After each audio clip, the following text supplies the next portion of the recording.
Hi guys, இந்த வீடியோவில் எதை பற்றி பார்க்க போகிறோன்னா 1 kg சிக்கன் வச்சு எத்தனை வெரைட்டி ஆஃப் சிக்கன் டிஷ் பண்ணலாம் அப்படிங்கிறது பார்க்க போகிறோம். இன்னொரு ரிவ்யூவும் பார்க்க போகிறோம். என்னென்னா ஆச்சியில் வந்து ஹைதராபாதி பிரியாணி வந்து ரெடிமேட் கிடைக்குது. அது வந்து எப்படி இருக்குங்கிற ரிவ்யூவும் இந்த வீடியோலேயே பார்க்க போகிறோம். ஃபஸ்ட்டு வந்து சிக்கன் ஃப்ரைக்கு வந்து ஃபஸ்ட்டு மசாலா ரெடி பண்ணி அதை வந்து ஊற வச்சுக்கணும். மற்ற வேலையெல்லாம் செஞ்சு முடிக்கிறதுக்குள்ளே இது வந்து ஊறிடும். இதுக்கு வந்து சிக்கன் 65 மசாலா ப்ளஸ் வந்து கொஞ்சம் எலுமிச்சம்பழம், கொஞ்சம் உப்பு போட்டு நல்லா பேஸ்ட் மாதிரி ஆக்கி அதை வந்து ஊற வச்சுருக்கேன். சிக்கன் போன்லெஸ் பீஸாக எடுத்து ஊற வச்சுருக்கேன். இது ஊறுறதுக்குள்ளே மற்ற வேலையெல்லாம் ரெடி பண்ணிடலாம். இந்த ஹைதராபாதி பாஸ்மதி பிரியாணி கிட் வாங்கியிருக்கேன். இதோட ரேட் பார்த்திங்கன்னா 125 ருபீஸ். நான் கடையில் தான் வாங்கினேன், ஆன்லைனில் வாங்கலை. இதில் வந்து நம்மளுக்கு 250 கிராம் வந்து பிரியாணி ரைஸ் இருக்குது, பாஸ்மதி ரைஸ். அது போக அதோட பேஸ்ட்டு, அப்புறம் மசாலா, கறி மசாலா இருக்கும்ல, அதுவும் இருக்குது. அதில் உள்ள இன்ஸ்ட்ரக்ஷன்லாம் பார்த்துக்கிட்டேன். அதுக்கு முன்னாடியே நான் யூடியூப்பில் ரிவ்யூவும் பார்த்துருந்தேன். நல்லா இருக்கா, எப்படி இருக்குது, எந்த மாதிரி பண்ணணும் அப்படின்ட்டு. இதில் வந்து போடாத விஷயம் 2 பண்ண சொல்லியிருந்தாங்க. என்னென்னா, அரிசியை வந்து இதில் ஊற வைக்க சொல்லலை, இல்லை அரிசியை ஊற வைக்க சொல்லியிருந்தாங்க. அதே மாதிரி தான் பண்ணேன். அதுக்கப்புறம் சால்ட் வந்து 2லையுமே போட்டுக்கிட்டேன். மசாலாலேயும் நான் கொஞ்சம் சால்ட் போட்டுக்கிட்டேன், ரைஸ்லேயும் கொஞ்சம் சால்ட் போட்டுட்டேன். அப்போ தான் சால்ட் கரெக்டாக இருக்குது. அந்த மாதிரி சால்ட் போடலைன்னா நம்மளுக்கு வந்து சால்ட் வந்து கம்மியாக தான் இருக்கும்.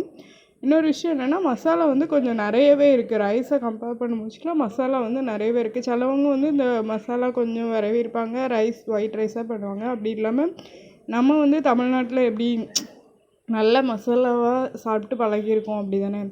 பிரியாணின்னாலே அதோட மசாலா தான் நம்மளுக்கு. ஆனால் நார்த் இண்டியன்ஸ் வந்து கொஞ்சம் ஒயிட் ரைஸ், கொஞ்சம் கலரிங் அந்த மாதிரி தான் ரெடி பண்ணுவாங்க பிரியாணிங்க முச்சில். நம்ம ஊர் தான் பிரியாணிக்கு நல்லாயிருக்கும். நெக்ஸ்ட்டு அரிசி ஊற வைக்கிறதுக்கு எடுத்து வச்சுருக்கேன். திரும்ப அந்த மசாலா, அது கூட கொஞ்சம் அந்த கவரையே கழுவி அதோட தண்ணியும் சேர்த்துருக்கேன். கொஞ்சம் மசாலா கட்டியாக இருக்குது. இந்த மாதிரி லிக்விடாக இருந்துச்சுன்னா வந்து கொஞ்சம் அது பரட்டுறதுக்கு ஈஸியாக இருக்குன்னு சொல்லிட்டு இந்த மாதிரி பண்ணேன். இது வந்து நானாக பண்ணது தான். அதில் அப்படி போடலை, தண்ணி சேர்த்து பண்ணணும்னு போடலை. ஆனால் நானாக கொஞ்சம் தண்ணி சேர்த்து அந்த சிக்கனை வந்து அதில் பரட்டி வச்சுக்கிறேன்.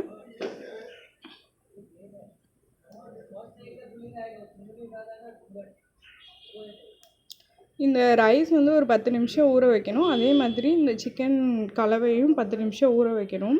இந்த மாதிரி 10 நிமிஷம் ஊற வச்சா போதுமான மாதிரி இருந்துச்சு. நான் 2யும் ஒன்று போல் ஃபஸ்ட்டு இந்த சிக்கன் வந்து மசாலாவில் இது பண்ணி வச்சுட்டு அதுக்கப்புறம் ரைஸ்க்கு தண்ணி ஊற்றி ரைஸையும் ஊற வச்சேன்.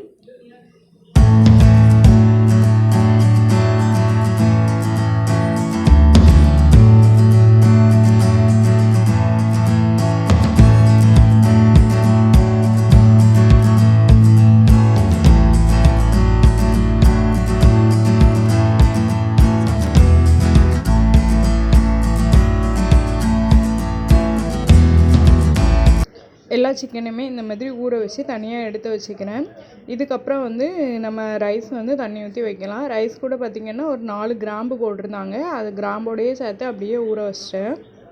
இந்த மாதிரி 2-3 தடவை அலச வேண்டாம். நம்ம நார்மல் ரைஸ் பண்ண முடியல 2-3 தடவை அலசி அப்புறம் பண்ணுவோம். பாஸ்மதி ரைஸ் வந்து அந்த மாதிரி பண்ணோன்னா அது அந்த ரைஸ்க்குள்ளே ஒரு ஸ்மெல் வந்து போயிடும். சும்மா நார்மல் ரைஸ் மாதிரி ஆயிரும். அதனால் இந்த ஊற வைக்கிற தண்ணியை மட்டும் அலசிட்டு அப்படியே சேர்க்க போகிறேன்.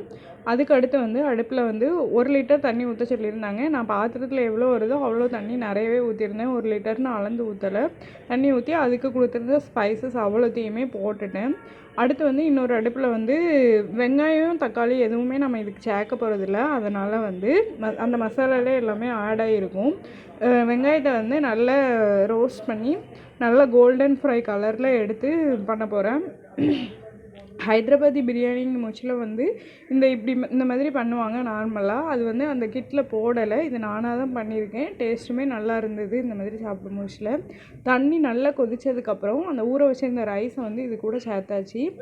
ஆனியனையும் நம்ம ஃப்ரை பண்ணி தனியாக எடுத்து வச்சிட்டோம். அதுக்கு அடுத்து வந்து ஒரு இதில் கொஞ்சம் நெய்யும், ஒரு பேனில் வந்து கொஞ்சம் நெய்யும் கொஞ்சம் எண்ணெயும் சேர்த்து அது ஹீட் ஆனதுக்கப்புறம் அந்த சிக்கன் மசாலா இது பண்ணி வச்சுருக்கோம்ல, ஊற வச்சு வச்சுருக்கோம்ல, அதையும் இந்த எண்ணெய் நெய் கூட சேர்ந்துருக்குல்ல அதில் போட்டு நல்லா எண்ணெய் பிரிஞ்சு வர அளவுக்கு குக் பண்ணிக்கிறோம். ரைஸ் ரெடி ஆகிட்டு, ரைஸ் ரெடி ஆனதுக்கப்புறம் ரைஸை வடித்து வச்சுருக்கேன்.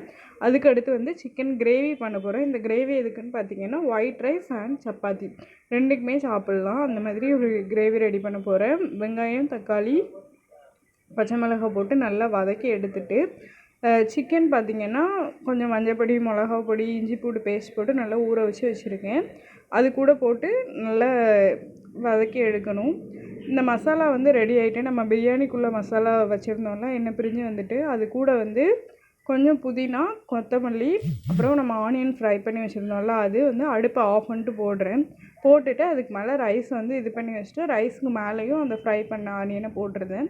அதுக்கப்புறம் ஸ்ட்ரைட்டாக தம் வச்சிட வேண்டியதான். நம்மளோட தோசைக்கல் இருக்குல்ல அதை வச்சுட்டு அதுக்கு மேலே வந்து இந்த பேன் வைக்கிறேன். பிரியாணி ரெடி பண்ணி வச்ச பேன் வைக்கிறேன்.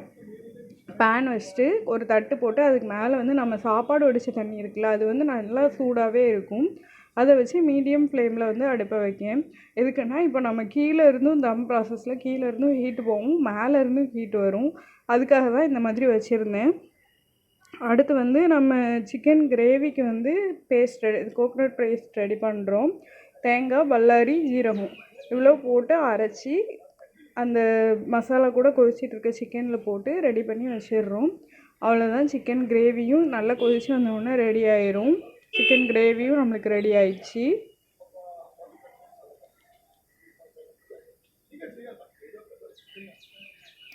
அதுக்கடுத்து என்ன பண்ண போகிறோம்னு பார்த்தீங்கன்னா பாயசம் மிக்ஸ். நம்ம இந்த கிட்டு கூடயே நம்மளுக்கு 45 rupees உள்ள ஃப்ரீயாக இந்த மிக்ஸ் கிடச்சிச்சு. சரி ஓகே இதுவும் ட்ரை பண்ணிடுவோம். இதை ஆல்ரெடி நான் வந்து சாப்பிட்ருக்கேன், எப்படி இருக்கும்னு தெரியும், நல்லாவே இருக்கும் ரொம்பவே. இருந்தாலும் சரி இது கூட நம்ம காரமாக ஒரு இது சாப்பிடும் மோஸ்ட்டில் ஸ்வீட்டாக சாப்பிட்டா நல்லா இருக்குமேனு இதுவும் ரெடி பண்ணேன். என்னென்னு பார்த்தீங்கன்னா 1/2 லிட்டர் பால் சொல்லியிருந்தாங்க. நான் 1/4 லிட்டர் பால் 1/4 லிட்டர் தண்ணி அந்த மாதிரி தான் ஊற்றிருந்தேன். அப்படியே சுகராக எதுவுமே ஆட் பண்ணல. இந்த பாயாசம் மிக்ஸ் மட்டும் அதில் ஃபுல்லாகவே தட்டிட்டு நல்லா கொதித்து கட்டியானதுக்கப்புறம் 10 minutes கொடுத்துருந்தாங்க. ஆனால் நம்ம பால் வந்து கொஞ்சம் கெட்டியாக சேர்க்காமல் தண்ணியாக சேர்த்துருக்கோம். அதை பொறுத்து வந்து நல்லா கட்டியாக வந்தோடனே இது பண்ணிட்டேன். இப்போ வந்து தம் வச்சுருக்க பிரியாணி தம் வச்சுருந்தோம்ல அது எப்படி இருக்குதுன்னு பார்க்குறோம். இந்த மாதிரி தான் இருக்குது. இதை வந்து நம்ம நல்லா கிளறி விட்டுக்கிறோம். கிளறி விட்டால் தான் நல்லாயிருக்கும். இந்த மாதிரி தான் இருக்குது நம்மளுக்கு பிரியாணி. நல்ல ஒரு ரைஸ் கூட ஒயிட் கலர் ரைஸ் ஆகாமல் எல்லாமே இது பண்ண மாதிரி இருக்குது. அதுக்கு அடுத்து வந்து நம்ம சிக்கனையும் ஃப்ரை பண்ணி எடுத்துட்டேன். பாயசமும் ரெடி ஆகிட்டு எல்லாமே ரெடி ஆகிட்டு சாப்பிட்டு வேறு முடிச்சாச்சு. நாங்கள் சாப்பிட்டு முடித்ததுக்கப்புறம் பார்த்திங்கன்னா இவ்வளோ பாத்திரம் இருக்குது நம்மளுக்கு. நம்ம சமையல் பண்ணும்போது யூஸ் பண்ண பாத்திரமும் சாப்பிட்ட பாத்திரமும் மட்டும்தான் இவ்வளவே. உடனே இதையும் கையோட காய்கறி கட் பண்ணது எல்லாமே சேர்த்து இதோட கழுவி வச்சிட்டோன்னா நீட்டாக வேலை முடிஞ்சிடும். இன்னொரு டிப்ஸ் என்னென்னு பார்த்தீங்கன்னா நான் பாத்திரம் கழுவும் போது வந்து செட்டாக கழுவுவேன். எப்படின்னு பார்த்தீங்கன்னா தட்டெல்லாம் ஒரு டைமு, பிறகு சின்ன பாத்திரம் பெரிய பாத்திரம் அந்த மாதிரி செட்டாக கழுவேன். அந்த மாதிரி பண்ணும்போது வந்து டக்குன்னு வேலை முடிகிற மாதிரி இருக்கும். ஆப்பை ஸ்பூனு இதெல்லாம் ஒரு டைமு அந்த மாதிரி பண்ணுவேன். இன்னொரு விஷயம் பார்த்திங்கன்னா நம்ம வந்து ஏதாவது ஊற வைக்கிற மாதிரி பாத்திரம் இருக்குது அந்த மாதிரி இருந்துச்சுன்னா அதை வந்து அடியில் வச்சுட்டு நம்ம சின்ன சின்ன பாத்திரத்தெல்லாம் கழுவி அதோட தண்ணி வந்து அதில் விழுற மாதிரியே பார்த்துக்கிட்டோன்னா அந்த தண்ணியிலேயே அது வந்து நல்லா ஊறிடும். அந்த மாதிரி பண்ண முடிச்சுன்னா நம்மளுக்கு ஈஸியாக தேய்க்கிறதுக்கும் வந்துடும். இந்த வீடியோ உங்களுக்கு பிடிச்சிருக்கும்னு நம்புகிறேன். பிடிச்சிருந்தா இந்த சேனலை சப்ஸ்கிரைப் பண்ணுங்கள். தேங்க்யூ ஃபார் வாட்சிங். தேங்க்யூ.